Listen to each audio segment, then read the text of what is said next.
akwai waya. Baya mai bala'in waya. Kai, bari in je in sha in saurare.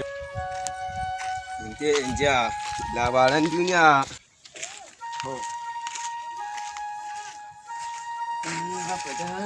Aka fata nobi. Bari mu saurari labarin duniya. Wani don ka gama. Inna lillahi wa inna ilaihi raji'un. A yau ne Allah mai iko ya yi ma Janar Muhammadu Buhari rasuwa a yau ranar Talata sanadiyar haɗarin mota. Kai na ɗauko bayani. Wai otele kai a haka gani kan harkar tsaron ga gaskiya. To mu dai ga mu da cikin wanga lokaci ba mu sayar da Allah zai ba. Har dai ma bawan Allah ga Buhari ga mu cikin wanga hukuma kuma ya kyale mu ba mu san ko me ya kan. Ai ni wallahi ban ma ƙi jina a ce Buhari ya mutu ba na ni da Allah. To kai ko ni da dan da zan ji. Ni har addu'a nake don ne sallah sai na yi addu'a.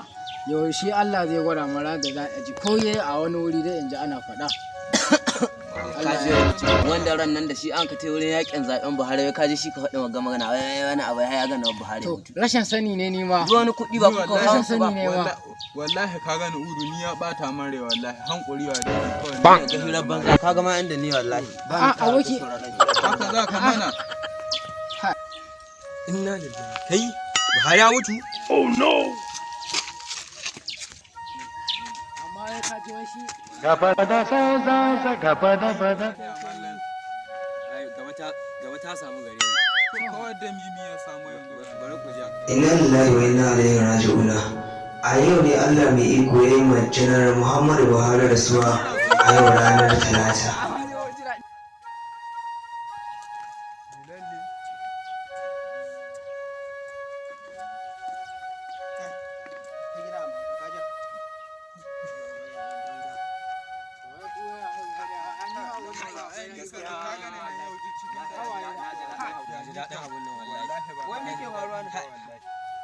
Ai zauna ka ji labari. Zauna mu yi magana. Zauna ka ji labari wallahi. Daman dai da Allah. Yanzu ne nan ne muna sauraron